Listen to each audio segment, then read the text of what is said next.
She asked for child support. The billionaire CEO sent lawyers.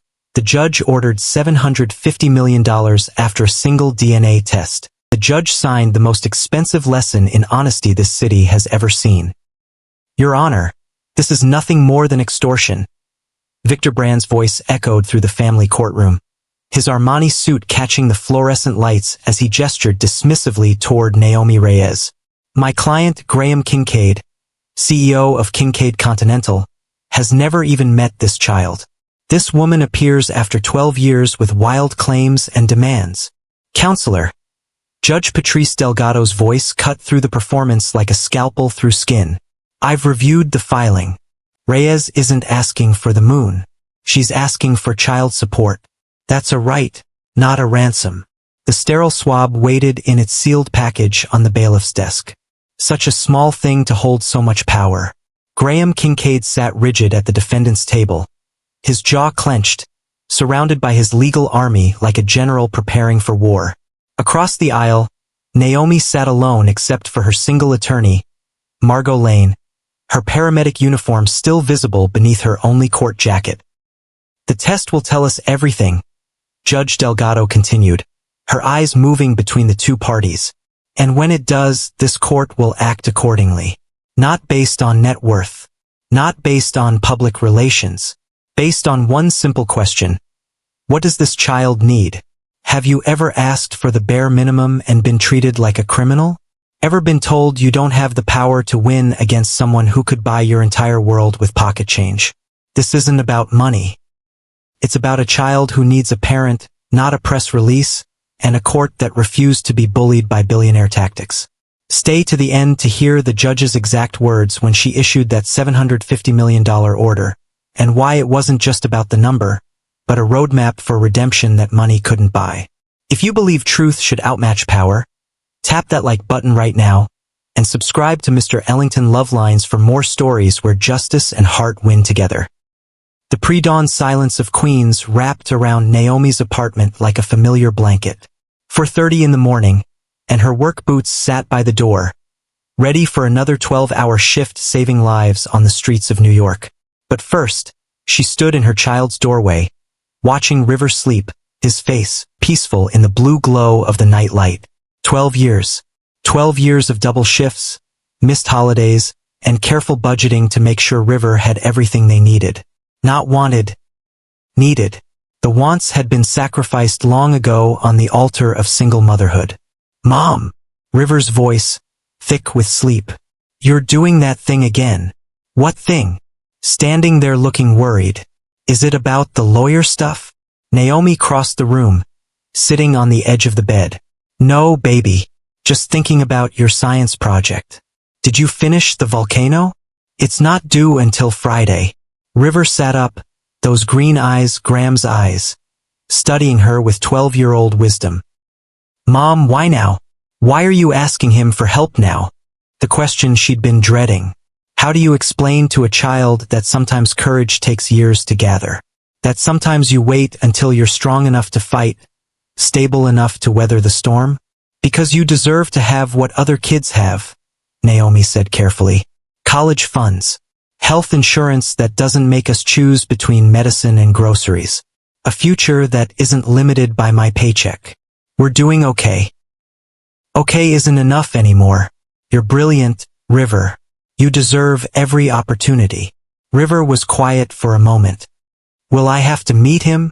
Not unless you want to. What if he's mean? Then we walk away. But the court needs to know the truth first. The truth. Such a simple word for such a complicated history. Graham Kincaid hadn't always been a billionaire. 13 years ago, he'd been Graham Kingston, a business major at City College, all charm and ambition, working nights at a startup that would eventually become Kincaid Continental. They'd met at a campus blood drive. She was volunteering as an EMT trainee. He was conquering his fear of needles to impress a professor. 3 months of coffee dates and study sessions. One night that changed everything. Then his startup got funding. He changed his name to sound more established. And she became a complication he couldn't afford. I can't be a father right now, Naomi. This company is my shot at everything. If investors find out I have a pregnant girlfriend, they'll think I'm not focused. I need you to handle this. Handle this. As if their child was a problem to be solved rather than a life to be cherished. She'd handled it. Alone. Until 3 months ago, when River had collapsed during soccer practice. The hospital bills from the cardiac screening alone had emptied her savings. The genetic testing they recommended but insurance wouldn't cover? That would take 5 years to save for. Mom! River's voice pulled her back. You're doing the thing again. Sorry, baby. Get some more sleep. I've got to get ready for work. In the kitchen, she found Tasha Bell already there, having let herself in with the spare key, coffee brewing. Couldn't sleep either? Tasha asked, pulling 2 mugs from the cabinet. Courts in 4 days. And you're scared. Terrified. Naomi accepted the coffee gratefully. His legal team sent another box of documents yesterday. Motion to dismiss. Motion for summary judgment. Motion to compel psychological evaluation. Motion to be assholes. Tasha finished. Margot will handle it. Margot Lane was a legal aid attorney who'd taken Naomi's case not for the potential payout, but because, as she'd said in their first meeting, I'm sick of rich men thinking child support is optional when you have enough lawyers. He's going to destroy me, Naomi whispered. In court. In the media. He's going to make me look like a gold digger. Let him try. Tasha's voice was fierce. You've got 12 years of receipts, school records, medical files. You've got proof you never asked for a dime until River needed it. And most importantly, you've got the truth. Since when has truth mattered more than money? Since you got Judge Delgado. Judge Patrice Delgado. The one spark of hope in this nightmare. Known for being immune to legal theatrics and allergic to bullshit. She'd once held a Fortune 500 CEO in contempt for trying to hide assets during a divorce. Maybe, just maybe, she'd see through Graham's smokescreen. Naomi's phone buzzed. Another email from Victor Brand's office. Subject line. Final settlement offer. She opened it, already knowing what it would say. Some insultingly low number with enough zeros to look generous to someone who didn't know better. Attached to an NDA that would silence her forever. 50,000. She read aloud. And I can never mention his name again. 50,000? Tasha was incredulous. River's braces alone cost 15. What about college? Medical care? That wouldn't even cover 2 years. It's not about River. It's about making me go away. So don't go away. Stand up in that courtroom and tell the truth. The truth. There it was again. The thing Graham Kincaid had spent 13 years avoiding. The law offices of Bran, Harwick, and Associates occupied the top 3 floors of a Manhattan high-rise that scraped the sky with aggressive ambition. In the conference room that could have housed Naomi's entire apartment, 9 lawyers sat around a table that cost more than she made in a year. She rejected the offer, Victor Bran announced, his voice tight with irritation. Graham Kincaid stood at the window, his reflection ghost-like against the city below. Increase it. Graham. I said increase it. She doesn't want money. She wants to humiliate you. Victor's tone was carefully modulated, the voice of a man used to managing billionaire egos. This nobody paramedic thinks she can take down Graham Kincaid. She's not a nobody. The words slipped out before Graham could stop them. Victor's eyebrows rose. You know her. I knew her. Briefly. In college. How briefly? Does it matter? Everything matters if we're going to win this. Is there any chance, any possibility, that this child is actually yours? Graham was quiet for a long moment, his mind racing through calculations that had nothing to do with business. River. The child's name was River. 12 years old. The timing. No, he lied smoothly. It's impossible. But it wasn't impossible. It was, in fact, extremely possible. That night 13 years ago, before everything changed, before the funding came through, before he became someone else entirely. Naomi in his dorm room, laughing at his terrible attempt at cooking dinner, the way the light caught her hair, the way she looked at him like he was already somebody when he was still nobody. Then we bury her, Victor said simply. Full investigation. Every mistake she's ever made. Every late payment, every parking ticket. We make her look like an opportunist who targeted you because of your success. She's a paramedic. So she saves lives for a living. How exactly do you plan to make her look bad? Victor smiled, the expression sharp as broken glass. Everyone has secrets, Graham. Everyone has something they don't want exposed. We just have to find hers. And if she doesn't have any, then we create doubt. That's all we need. Doubt is reasonable. Doubt is sufficient. Graham turned from the window. What about the DNA test? She's requesting a court-ordered paternity test. We fight it.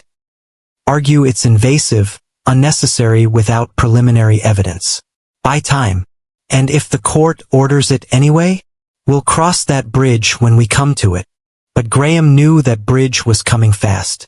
Judge Delgado had a reputation for cutting through delays. She'd order the test and then everyone would know what he'd spent 13 years denying. There's another option, said Marcus Ruff, the youngest lawyer at the table. We could settle. Real settlement, not insult money. Set up a trust for the Child Education Fund medical coverage. Make it generous enough that she'd be foolish to refuse. Victor shot him a withering look. We don't negotiate with extortionists. She's not an extortionist, Graham said quietly. She's a mother asking for child support. The room went silent. 9 lawyers, $300 an hour each, all staring at their client like he'd just suggested they surrender. Graham. Victor's voice was patient, patronizing. You hired us to make this go away. Let us do our job.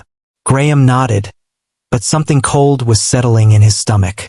13 years ago, he'd told Naomi to handle it. Now he was telling his lawyers the same thing. Handle it. Make it disappear. Erase the inconvenience. Send the response, he said finally. Deny everything. File every motion. But, he paused, keep it clean. No personal attacks on her character. That limits our options. Those are my instructions.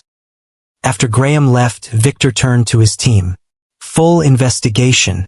I want to know everything about Naomi Reyes. Where she works, where she lives, who she dates. Everything. But Graham said, Graham is emotional. He hired us to win. We're going to win. The brown boxes arrived at Naomi's apartment like an avalanche of legal intimidation. The courier looked apologetic as Naomi signed for them. Box after box of discovery requests, motions, and depositions. Jesus, Margot breathed when she arrived to review them. They're trying to drown us in paper. Can they do this? They can try. Look at this, they want 5 years of bank records, tax returns, employment history, medical records, psychological evaluations. They want River's school records, report cards, medical history. River's medical records? Why? To argue the child's medical needs aren't significant enough to warrant support. Or to find something they can use to question your fitness as a parent. Naomi felt sick. They're going to go after River? They're going to go after everything. Margot's face was grim. This is what happens when David fights Goliath in family court. They try to exhaust you, bankrupt you, break you before you ever get to trial. So what do? We fight smarter. First, I'm filing a motion for protection. River is a minor. His medical records should be sealed. Second, I requested the court appoints a guardian ad litem. What's that? Someone who represents River's interests. Not yours, not Graham's. Just River's. It takes the focus off the parents and puts it on the child, where it belongs. A knock at the door interrupted them. Naomi opened it to find a man in an expensive suit. Definitely not a courier. Ms. Reyes? I'm Owen Hale. The court appointed me as guardian ad litem for River Reyes. Margot stood quickly. That was fast. We just filed the motion yesterday. Owen smiled slightly. Judge Delgado doesn't waste time when children are involved. May I come in? He wasn't what Naomi expected. Younger than Graham's lawyers. Less polished, with kind eyes behind wire-rimmed glasses. I need to be clear, Owen said once seated. I don't work for you. I don't work for Mr. Kincaid. I work for River. My job is to make recommendations to the court based on what's best for them. What does that mean exactly? It means I'll be interviewing River, reviewing their needs, assessing both parents' situations. I'll make recommendations about custody, support, and any other matters affecting River's welfare. Graham isn't a parent, Naomi said sharply. He's a sperm donor who walked away. That may be true, but if paternity is established, he has rights. And more importantly, River has rights, including the right to support from both parents. River doesn't even know him, which is something the court will consider. But financial support isn't dependent on emotional relationship. Owen pulled out a tablet. Can you tell me about River's current needs? For the next hour, Naomi laid out 12 years of single parenthood. The struggles, the triumphs, the careful budgeting, the sacrifices. Owen took notes, asking occasional questions, his expression neutral. What about medical needs? Naomi hesitated, then told him about the collapse, the cardiac screening, the recommended genetic testing. Owen's eyebrows rose. Insurance won't cover the genetic panel? They say it's not medically necessary yet. Just precautionary. How much? $15,000. Owen made a note. And Mr. Kincaid's net worth is? $8 billion, Margot supplied. Give or take a few $100 million. Owen's stylus stopped moving. $8 billion. And they offered $50,000 to make this go away. You saw that. I see everything filed with the court. He looked at Naomi. Why now? Why seek support after 12 years? Because I can't do it alone anymore. Not with River's medical needs. And because... She paused, choosing her words carefully. River deserves better than my pride. He deserves every opportunity, every chance at a future. Even if that means facing Graham in court. Owen nodded slowly. I'd like to meet River. With your permission. When? Tomorrow after school? I can come here, somewhere he is comfortable with. Naomi agreed, though her stomach churned at the thought of River being questioned, evaluated, judged. After Owen left, Margot squeezed her hand. He seems fair. That's good. Is it? Fair might mean Graham gets visitation. River in his world, around his people. One step at a time. First, we establish paternity. Then we establish support. Everything else comes after. The first hearing arrived with all the fanfare of a corporate merger. Graham's motorcade pulled up to the family courthouse like an invasion force. 9 lawyers, 3 assistants, and enough briefcases to build a small fort. Naomi arrived on the subway with Margot, her one good court outfit pressed but modest, her hands steady despite her racing heart. The courtroom was smaller than she'd expected, more intimate. Family court wasn't built for spectacle. It was built for broken families trying to figure out how to move forward. Judge Patrice Delgado entered with quiet authority. Late 50s, silver hair pulled back severely, eyes that missed nothing. She looked at the army of lawyers at Graham's table with barely concealed irritation. Mr. Bran, is your entire firm planning to argue today? Your Honor, given the complexity of the case.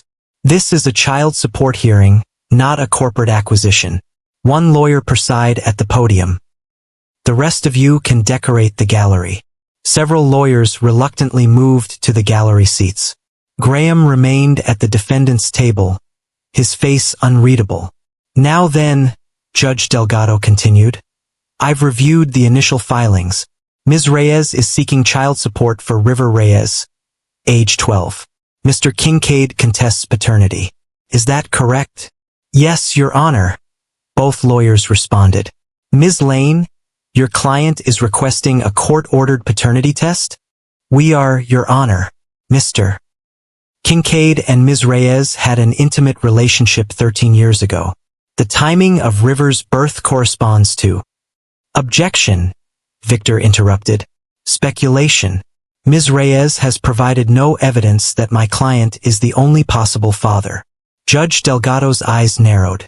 Mr. Bran, did your client have an intimate relationship with Ms. Reyes? That's unclear, Your Honor. Unclear? Either they did or they didn't. This isn't quantum physics. Graham shifted in his seat. Victor cleared his throat. My client may have had a brief acquaintance with Ms. Reyes in college. Acquaintance. Naomi's voice burst out before Margot could stop her. We dated for 3 months. Ms. Reyes, please let your attorney speak, Judge Delgado said, not unkindly. Then, to Victor, Mr. Bran, I'm going to ask your client directly. Mr. Kincaid, did you have an intimate relationship with Ms. Reyes approximately 13 years ago? Graham stood slowly. For a moment, his eyes met Naomi's across the courtroom. She saw a flash of something. Regret? Fear? Yes, Your Honor. Thank you. Then a paternity test is reasonable. I'm ordering a court-supervised DNA test for both parties and the child. Your Honor, Victor protested. We request the test be conducted by a private laboratory of our choosing. Denied. The test will be conducted by the court's approved laboratory with full chain of custody protocols. I want no questions about the results. Your Honor, we also request time to. Denied. The test will be conducted within 7 days. Both parties will submit to the swab here, in this courthouse under supervision of court officers. Victor's jaw tightened. Your Honor, given Mr. Kincaid's position, the media attention. Mr. Kincaid's position is irrelevant to his potential biological connection to this child. The test will be conducted privately, but it will be conducted. Judge Delgado's tone brooked no argument. Mr. Hale, as guardian ad litem, you'll oversee the child's participation. Owen stood. Yes, Your Honor.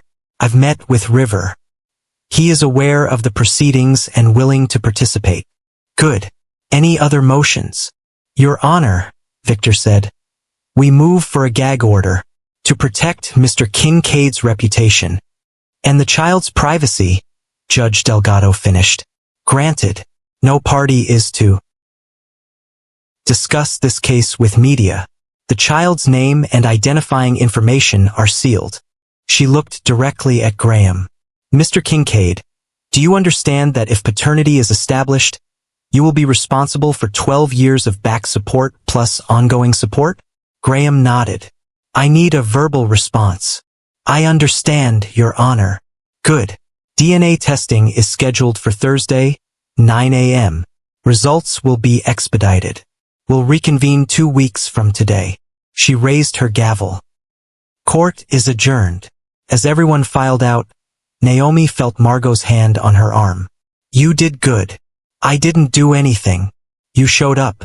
Sometimes that's everything. Across the courtroom, Graham was surrounded by his lawyers, but he was looking at her. For a moment, they were 20 again, before money and ambition and fear had destroyed everything. Then Victor stepped between them, breaking the spell, and Graham was whisked away to his waiting motorcade. If you're wondering what happens when that DNA test comes back, drop a comment below. What would you do in Naomi's position? Fight for your child's rights or protect them from the chaos? Your perspective might help someone facing their own David versus Goliath battle. Thursday arrived gray and drizzling, the kind of New York morning that made everything feel heavy. Naomi held River's hand as they entered the courthouse, Owen Hale waiting for them in the family services office. How are you doing, River? Owen asked gently. Nervous, River admitted. Will it hurt? Not at all. It's just a cotton swab like when you have strep throat. Takes 2 seconds. And then we'll know? Then we'll know.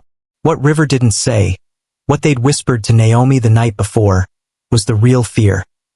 What if he is my father? What if he wants to take me away? The testing room was clinical, sterile. A court officer, a lab technician, and a sealed evidence kit waited. Graham hadn't arrived yet. We can start with River, the technician suggested. Get him back to school. The process was methodical, almost ritualistic. The technician put on fresh gloves, broke the seal on the evidence kit, removed a sterile swab. She had River open his mouth, rubbed the swab against the inside of their cheek, then immediately placed it in a labeled tube. The court officer photographed each step, documenting the chain of custody. All done. The The technician smiled at River. That wasn't so bad, was it? Can I go now? River asked Naomi. Owen will take you to school, Naomi said, kissing his forehead. I'll pick you up after. River left with Owen just as Graham arrived with his legal entourage. He looked different, tired, older somehow, the weight of potential truth etching lines around his eyes. Mr. Kincaid, the court officer said formally. We're ready for you. The same process. New gloves, new swab, new sealed tube. But Graham's hands were shaking slightly as he opened his mouth for the swab. The technician had to ask him twice to open wider. Now Ms. Reyes, the technician said. Naomi took her turn, the swab rough against her cheek, though she knew it wasn't necessary. They all knew it wasn't necessary. This was just protocol covering all bases. When it was done, the 3 tubes sat in their sealed evidence bag, each labeled with names and case numbers. The results will be ready in 5 to 7 days, the court officer informed them. Judge Delgado will be notified immediately. Victor stepped forward. We'd like to request. Any requests go through the court. The officer cut him off. The evidence is sealed and will remain in custody until testing. As they left the room, Graham suddenly spoke. Naomi. She stopped but didn't turn. Is he okay? Healthy? Now you care. He stopped himself. Never mind. She turned then, 13 years of anger finally boiling over. You always what, Graham? Always cared? Always wondered? You changed your name, changed your number, had your lawyers threaten me if I ever contacted you. So don't you dare stand there and pretend you gave a damn about River's health. I didn't know. Because you didn't want to know. And now, only because I dragged you to court, you might have to face the truth. But don't mistake legal obligation for caring. She walked away, leaving him standing in the courthouse hallway, surrounded by lawyers who couldn't protect him from the truth that was coming. What none of them knew was that Marcus Ruff, the young lawyer who'd suggested settling, had received a text that morning from Victor Brann. Insurance policy, just in case. Contact at lab. Can delay or adjust if needed. Marcus stared at the text, his stomach turning. He'd been a lawyer for 3 years, believed in the system, believed in justice. This was neither. He deleted the text without responding, but the words burned in his mind. Delay or adjust.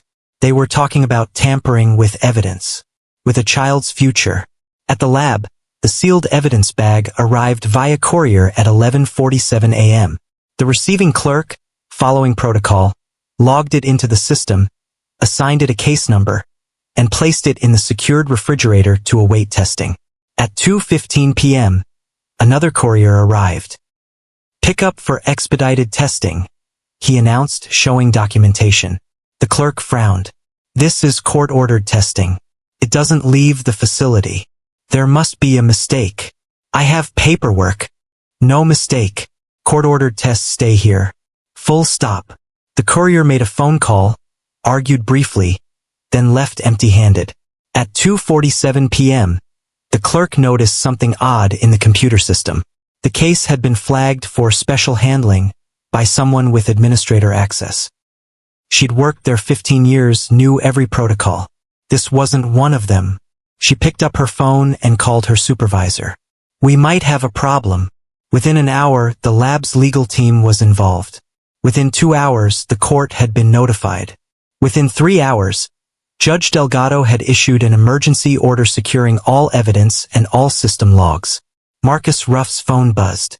Victor, we need to talk. Now. But Marcus was already in his car, driving to the courthouse with a flash drive containing every email, every text, every communication about the insurance policy. His hands shook on the wheel, but his conscience was finally clear. The emergency hearing was called for 8 a.m. Monday. No press, no public gallery, just the essential parties and court officers. Judge Delgado entered the courtroom with an expression that could have frozen hell itself.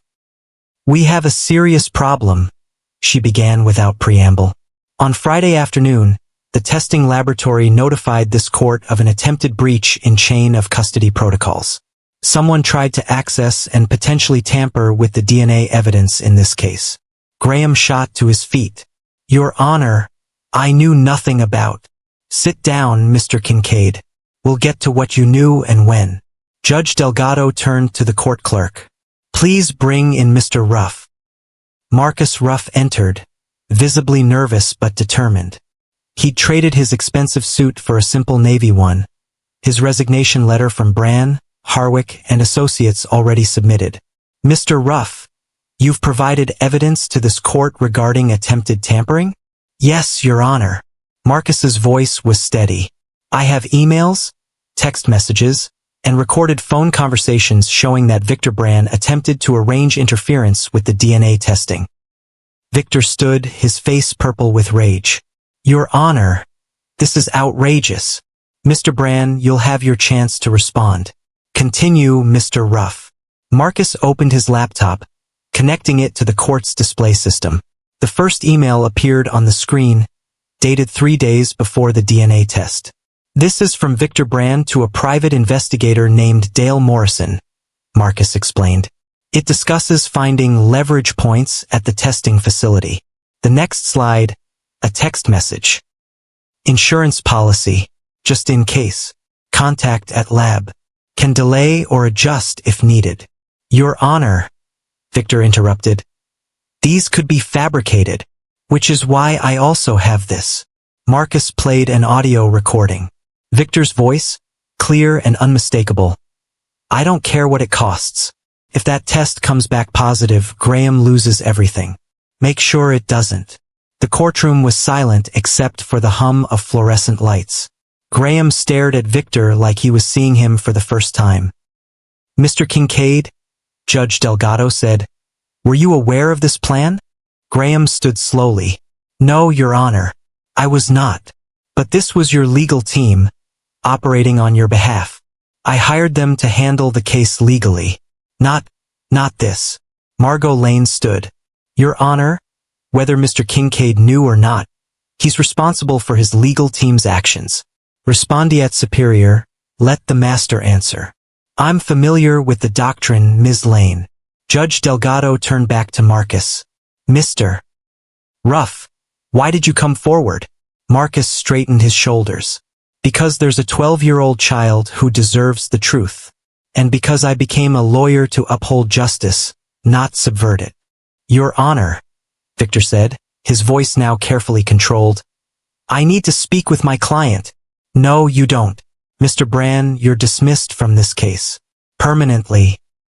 I'm also referring this matter to the District Attorney's Office for potential criminal charges, and to the State Bar for disciplinary action.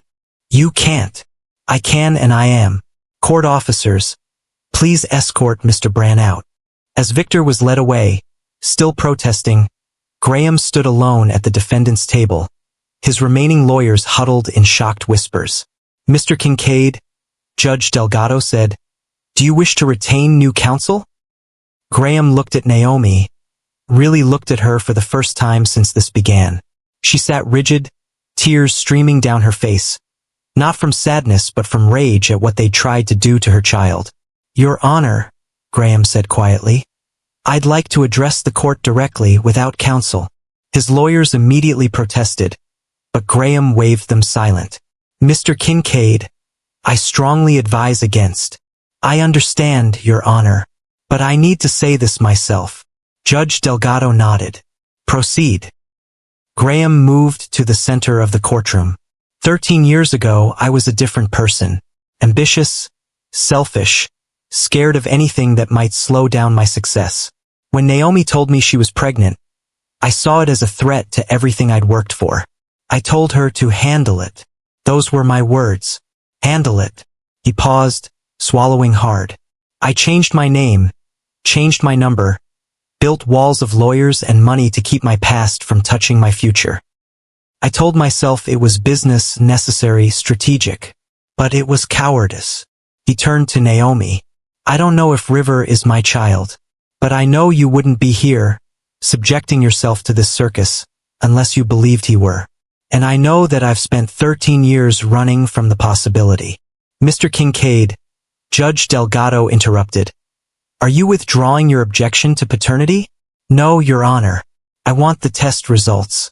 River deserves the truth, not assumptions. But I'm withdrawing my legal team's motions to dismiss. And if River is my child, I'll provide full support, back and forward, without contest. And if he is not? Graham was quiet for a moment. Then I'll cover all of Ms. Reyes's legal costs and establish a fund for River's medical needs anyway. Because whether he is mine or not, he is a child who needed help, and his mother had the courage to ask for it despite knowing what I'd put her through. The courtroom was silent. Even Judge Delgado seemed momentarily taken aback. Very well, she said finally. The DNA test will proceed with enhanced security measures. Results will be delivered directly to this court, sealed, and opened only in my presence. We reconvene Friday at 9 a.m. As court adjourned, Graham approached Naomi and Margot. His lawyers tried to follow, but he waved them back. I'm sorry, he said simply. For all of it. Sorry doesn't change 13 years, Naomi replied. No. But maybe it's a start. He pulled out a business card, wrote something on the back. This is my personal cell. If River needs anything before Friday, medical care, anything, call me. Naomi took the card without responding, but Margot noticed her hand was shaking. That night, River found Naomi crying at the kitchen table, the business card in front of her. Mom? What's wrong? Nothing, baby. Just a long day. River sat down across from her, wise beyond his 12 years. It's about him, isn't it? Graham Kincaid. Naomi nodded, unable to speak. I looked him up, River admitted. Online. He's really rich. River. I don't care about the money, Mom. I just wanted to see what he looked like. River pulled out his phone, showing a corporate headshot of Graham. I have his eyes. Yeah, baby. You do. Is he a bad person? Naomi thought about the attempted tampering, about 13 years of silence, about the Graham she'd known in college who'd made her laugh until she couldn't breathe. I think he's a person who made bad choices. And maybe he's trying to make better ones now. Do I have to meet him? If the test says he's my father. You don't have to do anything you don't want to do. River was quiet for a moment. What if I want to? Just once? To see. Then we'll figure it out together. Like we always do. That night, across the city in his penthouse that cost more than most people earned in a lifetime, Graham Kincaid sat alone, staring at a photo on his laptop. It was from 13 years ago, a selfie Naomi had taken of them at a street fair. They were laughing, covered in powdered sugar from funnel cakes, young and foolish and happy. He'd kept it, hidden in an encrypted folder, the only evidence that Graham Kingston had ever existed. The man in that photo would have been thrilled about a baby, would have figured it out, would have chosen love over money. When had he become someone who needed 9 lawyers to avoid responsibility? When had he become his father, choosing legacy over life? His phone rang. An unknown number. Mr. Kincaid? This is Owen Hale, the guardian ad litem. Is River okay? They're fine. But I'm calling because he asked me something today, and I think you should know. What did they ask? He wanted to know if fathers who don't know they have kids can still love them. Graham's chest tightened. What did you tell him? I told him that love isn't always instant, but it can grow. That some people need time to learn how to love right. Do you believe that? I've seen it happen. The question is, do you? After Owen hung up, Graham made a decision. He called his assistant. Cancel everything for the next week. All of it. Sir, you have the Tokyo merger. Cancel it. The board meeting. They can meet without me. Sir, is everything all right? No, Graham said honestly. But maybe it's about to be. Wednesday afternoon, Naomi's phone rang at work. The number Graham had written on the card. Don't hang up, he said quickly. River School called me. They're in the nurse's office. What? Why did they call you? I'm listed as an emergency contact now. Court order apparently, but I'm calling you first. They said River fainted during PE.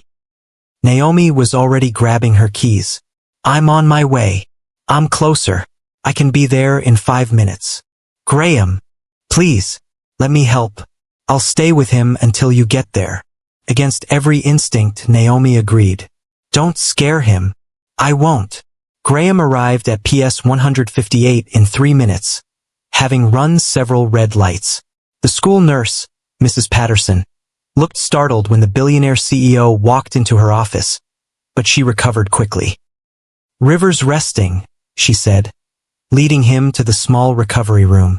River was lying on a cot, pale but alert. His eyes widened when HW saw Graham. You came, River said, surprised. Your mom's on her way. I was just closer. Graham sat in the plastic chair beside the cot, feeling enormous and awkward. How are you feeling? Dizzy. It happens sometimes. Since when? Few months. Mom says it's growing pains. But Graham heard the uncertainty. This was why Naomi had filed for support. Not for money, but for the ability to get River the medical care he needed. Has a doctor looked at it? We're on a waiting list for a specialist. Insurance stuff. Graham pulled out his phone, then stopped. Can I make a call? To help. River studied him with those familiar green eyes. Are you my father? The question hung in the air like a held breath. I don't know yet, Graham said honestly. We'll find out Friday. But either way, I'd like to help if you'll let me. Why? Because you need help and I can provide it. Sometimes it's that simple. River considered this. Okay. Graham made the call. Dr. Morrison? Graham Kincaid. I need the best pediatric cardiologist in the city at Mount Sinai in an hour. He listened for a moment. Yes, I know she's booked. Unbook her. I'll cover all other patients' expenses for rescheduling. When Naomi arrived 15 minutes later, breathless from running from the subway, she found Graham and River playing a card game with a deck the nurse had provided. Mom! River sat up, then swayed slightly. Easy, baby. Naomi steadied them, then looked at Graham. Thank you for coming. I arranged for Dr. Sarah Peterson at Mount Sinai to see River today. She's the best pediatric cardiologist in the state. Graham, I can't afford. It's covered. All of it. No strings, no conditions. Just, please, let me do this one thing right. Naomi saw something in his eyes she'd never seen before. Not the confident businessman. Not the scared young man who'd run away.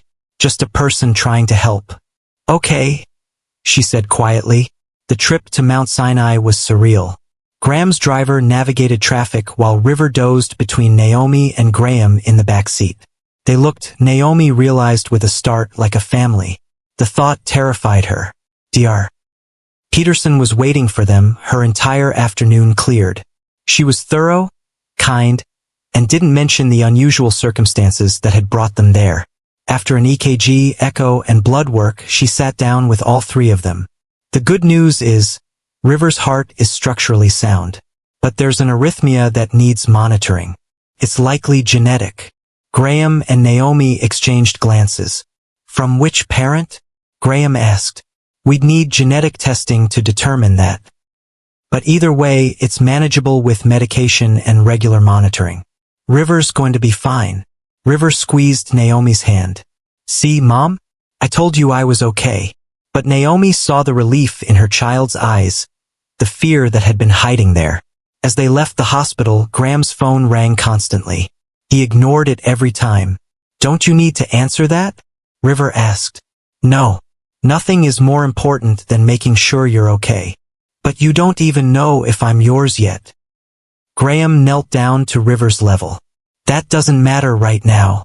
You're a kid who needed help. That's enough. River studied him for a long moment.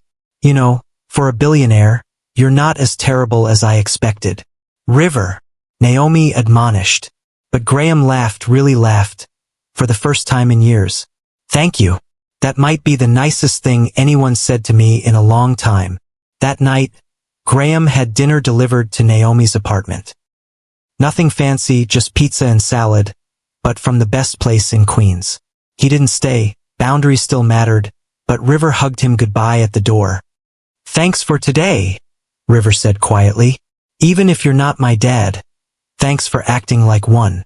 Graham's eyes filled with tears he didn't try to hide. Thank you for letting me. Friday morning arrived with the weight of 13 years of questions demanding answers. The courtroom was packed this time. Word had leaked despite the gag order, and several media outlets had sent representatives. Judge Delgado was not pleased. This is a closed hearing. Everyone not directly involved in this case out. Now, once the room was cleared, she held up a sealed envelope. These are the DNA test results. Before I open them, I want to make something clear. These results, whatever they are, don't define anyone's worth. They simply establish biological fact. What matters is what happens next. She opened the envelope, read silently, her expression giving nothing away. The DNA test confirms with 9,998% certainty that Graham Kincaid is the biological father of River Reyes. The courtroom exhaled collectively. Graham's head dropped into his hands. Naomi closed her eyes. 13 years of carrying this truth alone finally validated. Mr. Kincaid, Judge Delgado continued, you are River's biological father. This court will now determine appropriate support. Graham stood. Your Honor, I'd like to make a statement. Proceed. I owe River 12 years of support.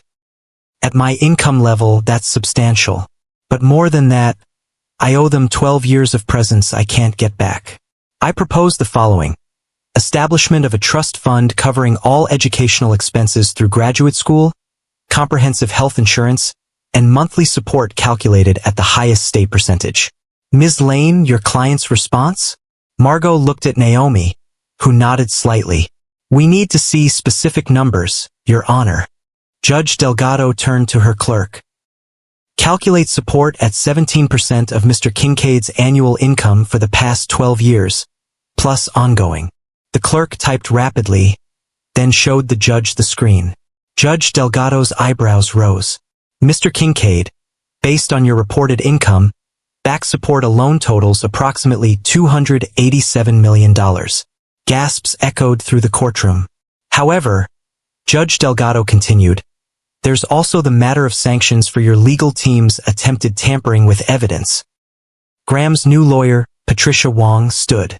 Your Honor, Mr. Kincaid had no knowledge, but he bears responsibility. Mr. Kincaid, you chose your legal team. You created an environment where winning mattered more than truth. While you may not have explicitly ordered the tampering, you created the conditions that made it seem acceptable. She paused, considering. This court has broad discretion in family matters. I'm ordering the following. Back child support of $287 million to be placed in trust for River. Ongoing support of $1.2 million monthly until River reaches 18, then educational support through age 26. She wasn't done. Additionally, as sanctions for the attempted tampering, I'm ordering an additional $463 million, the exact amount Mr. Kincaid spent on legal fees trying to avoid this responsibility, to be split between River's Trust and a newly established fund for children denied support by non-custodial parents. Your Honor, Patricia Wong said carefully, that totals $750 million. Yes, it does. Mr. Kincaid, can you afford this? Graham stood. Yes, Your Honor. Good. But money isn't everything. River deserves more than a check. Mr. Hale, what's your recommendation regarding custody and visitation? Owen Hale stood. Your Honor, River has expressed interest in knowing his father, but he is also apprehensive. I recommend gradual introduction, starting with supervised visits, family therapy, and eventual progression to unsupervised visitation if River is comfortable. Ms. Reyes, your thoughts? Naomi stood slowly. River's safety and emotional well-being come first. If you want to know Graham, I won't stop it. But it has to be on River's terms, at River's pace. Judge Delgado nodded. Mr. Kincaid? I agree completely. I've already missed 12 years. I can be patient for a chance to know my child. Very well. Supervised visitation begins when River is ready. Family therapy is mandatory. Mr. Hale will continue as guardian ad litem to monitor the situation. She raised her gavel. This court's orders are final and binding. Mr. Kincaid, you wanted to win this case. Congratulations, you've won the opportunity to prove you can be a father, not just a bank account. Don't waste it. The gavel came down with finality. Outside the courthouse, Graham's publicist tried to intercept him. We need to control the narrative. No, Graham said firmly. No narrative. No spin. The truth stands on its own. He walked over to where Naomi and River waited for their Uber. River, he said carefully, I know this is a lot, and I know you don't know me, but I'd like to change that, if you're willing. River looked at Naomi, who nodded encouragingly. Maybe we could start small? River suggested, like, lunch or something? Lunch sounds perfect. You pick the place. Really? Anywhere. Anywhere you want. River grinned slightly. There's this hot dog cart by the park. Best in the city. Graham, who hadn't eaten from a cart in 15 years, smiled. Sounds perfect. As they parted ways, River called back, Hey Graham! He turned, hope flickering in his eyes at the use of his name. Thanks for not being a complete jerk about this. River. Naomi admonished, but Graham laughed. You're welcome. And River, thank you for giving me a chance to not be a jerk going forward. Would you give someone a second chance after 13 years of absence? Drop a comment below. Forgive, forget, or something in between. Your answer might help someone else wrestling with the same decision. The media explosion was immediate and overwhelming. Billionaire's secret child wins $750 million. Screamed the headlines. Graham's stock price dipped. 3 board members called for his resignation. Graham addressed them in a single board meeting. I'm not resigning. I'm restructuring. Effective immediately, I'm taking a 6-month sabbatical to focus on my family responsibilities. Patricia Goen will serve as interim CEO. Graham, this is corporate suicide. No, it's corporate evolution. We talk about family values in our mission statement. Time to live them. Meanwhile, Naomi turned down every single interview request, every book deal, every exclusive offer. She released one statement. This was never about money. It was about truth and responsibility. My child deserves to know his father, and his father has the opportunity to know an amazing kid. Everything else is noise. River, for his part, was handling it with remarkable grace. When kids at school asked about his rich dad, River simply said, He's not rich in the ways that matter yet, but he's learning. The first supervised visit was scheduled for a Saturday, 2 weeks after the court order. It would take place at a family center with a therapist present. Graham arrived early, nervous as he'd never been in any boardroom. He'd brought a gift. Not the expensive electronics his assistant had suggested, but a book about constellations because River had mentioned loving stars. River arrived with Naomi, who would wait outside. Hi, River said simply. Hi. They sat across from each other at a small table, the therapist, Dr. Williams, sitting to the side. So, River said, what do we talk about? Whatever you want. River pulled out a list. An actual list. Graham almost cried at the gesture. So like Naomi. So prepared. Question 1, River read. Why did you change your name? Graham took a breath. Because Graham Kingston was a poor kid from Newark, and I thought Graham Kincaid sounded more successful. I was wrong. Success isn't about your name. Question 2. Did you ever think about me?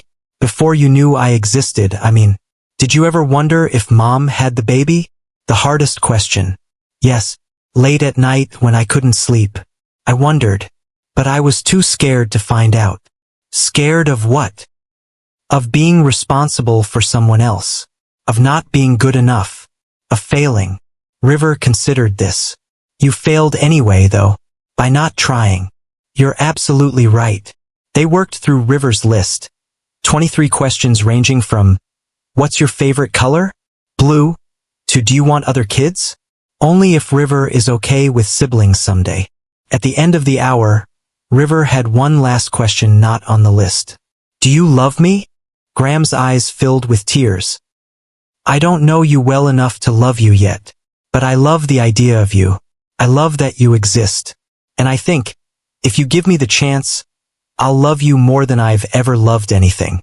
River nodded. That's honest. I like honesty. Me too. I'm just learning how to be it. As they left, River turned back. Same time next week? I'll be here. Maybe bring pizza next time? The therapist says we can eat during sessions. What kind? Pepperoni. Obviously. Graham smiled. Obviously.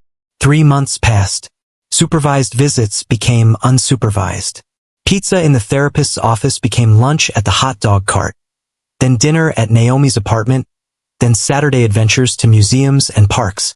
Graham learned things about River that no amount of money could have bought him. That he hated mushrooms but loved olives. That he could name every constellation visible from New York. That he wanted to be a doctor, not a business person. No offense, but your job seems boring. River learned things about Graham too. That he'd grown up poor, something the internet biographies didn't mention. That his father had been absent too, teaching him all the wrong lessons about manhood. That he could juggle, a skill learned during a college job at a circus-themed restaurant. The $750 million sat in various trusts and funds, carefully managed and mostly untouched. Naomi still worked as a paramedic. It's who I am, she told Graham when he suggested she could retire. River still went to public school, though now with a college fund that could buy the entire school. The money had changed everything and nothing. One evening, 6 months after the court order, River asked Graham a question that stopped him cold. Do you still love Mom? They were at the planetarium, lying under the artificial stars. Graham was quiet for so long River thought he wouldn't answer. I love who she was. I love who she's become. I love that she raised you to be incredible. But I hurt her too badly for that kind of love to matter now. She doesn't date anyone, River offered. Tasha says it's because Mom's still stuck on you. River, I'm just saying. You both look sad when you think no one's watching. Maybe you could try being unsad together? It's not that simple. Adults always say that. But what if it is? Graham didn't have an answer, because maybe River was right. Maybe it was simple. He'd just spent 13 years making it complicated. That night, as he dropped River off, Naomi invited him in for coffee. First time. River says you're teaching him to juggle, she said, amused. A useless skill, but he insisted. No skill that makes a kid laugh is useless. They sat at her kitchen table, the same one where she'd cried over his business card months ago. You're a good father, she said suddenly. I didn't think you would be, but you are. I'm learning. River's a good teacher. Gets that from me? Naomi smiled. Gets everything good from you. They looked at each other across the table, 13 years of hurt and 6 months of healing between them. I'm sorry, Graham said. I know I've said it before, but I know. I'm not ready to forgive everything, but I see who you're trying to become. For River. Not just for River. The admission hung between them, fragile as spun glass. Naomi's phone buzzed, breaking the moment. Text from River, who was supposedly asleep. Ask him to Thanksgiving. Graham saw the text and laughed. Subtle. Would you want to come? Thanksgiving? It's just us and Tasha usually. Nothing fancy. I'd love to. River will probably make you help cook. I'd love that too. As Graham left that night, Naomi called after him. Graham. He turned. River's not the only one who's learning to trust you again. It wasn't forgiveness, not entirely. It wasn't love, not yet. But it was a beginning. And sometimes beginnings are all we get. The chance to do better, be better, choose better. 1 year later, at River's 13th birthday party. A simple affair in the park with friends from school, Graham stood beside Naomi as they watched River laugh with friends. No photographers, no media, just a kid being a kid. Thank you, Graham said quietly. For what? For filing for child support. For forcing me to face the truth. For giving me the chance to know him. You could have stayed hidden behind your lawyers. No, I couldn't. Not once I saw him. Those eyes. My eyes. I couldn't run anymore. Naomi was quiet for a moment. The money doesn't matter, you know. It never did. I know. That's what makes you extraordinary. I'm not extraordinary. I'm just a mom who wanted her kid to have what they deserved. Which is a father. Not a perfect one, not a rich one. Just a present one. Graham watched River blow out 13 candles. Friends cheering, face glowing with simple joy. Am I that? Present. You're here, aren't you? I'm here. And he was. Not Graham Kincaid, billionaire CEO. Not Graham Kingston, scared young man. Just Graham, River's dad, learning one day at a time what that meant. The $750 million had made headlines, but the real story was smaller, quieter, infinitely more valuable. A child who got their father back, a father who learned to show up, and a mother who found the strength to demand what her child deserved. Judge Delgado had been right. The money was just numbers. What mattered was what happened next. And what happened next was life. Messy, complicated, beautiful life. River ran over, cake frosting on their nose. Dad, Mom, come on. We're taking pictures. Dad. The word Graham had paid $750 million to earn the right to hear. Worth every penny and yet priceless. They stood together, not a perfect family, not a traditional family, but a real family. Built not on DNA or court orders or trust funds, but on showing up, staying present, and choosing each other one day at a time. Hey Dad, River said as the camera clicked. Yeah. Thanks for not staying gone. Thank you for letting me come back. Mom says everyone deserves a second chance. Not everyone takes it, Naomi added quietly. Well, River said with 13-year-old wisdom. Good thing Dad's smarter than he looks. They laughed. All three of them. As the photo captured a moment worth more than any amount of money. A family that had found its way through truth, consequence, and the radical act of showing up.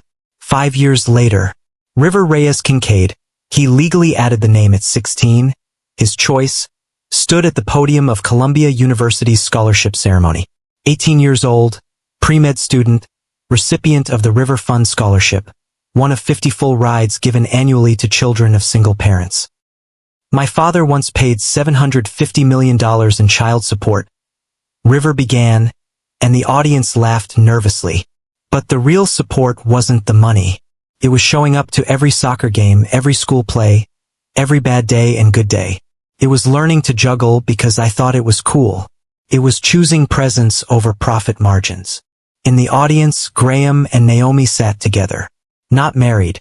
Some wounds heal but leave scars, but united in their pride for their child.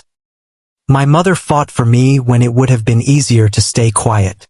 She taught me that sometimes the bravest thing you can do is ask for what you're owed, even when the world tells you you're asking for too much. River looked directly at his parents. They weren't perfect. They aren't perfect. But they chose to do better. And that's what I want to do with this education. Be better, do better, for kids who deserve more than they're getting. After the ceremony, as River was surrounded by fellow scholarship recipients, Graham and Naomi stood apart from the crowd. We did good, Naomi said simply. You did good. I just showed up eventually. Showing up counts. They watched River laugh with friends, brilliant and kind and whole despite, or perhaps because of, everything. Do you ever wonder, Graham asked, what would have happened if I'd said yes 19 years ago? If I'd chosen differently? No, Naomi said firmly. Because that's not our story. Our story is messier, harder, more broken, but it's real. And it led to that. She nodded toward River. So I wouldn't change it. Even the hard parts? Especially the hard parts. They taught us who we really are. As River walked toward them, diploma in hand, smile bright as the sun, Graham understood. The $750 million hadn't been a punishment. It had been a price tag on a second chance.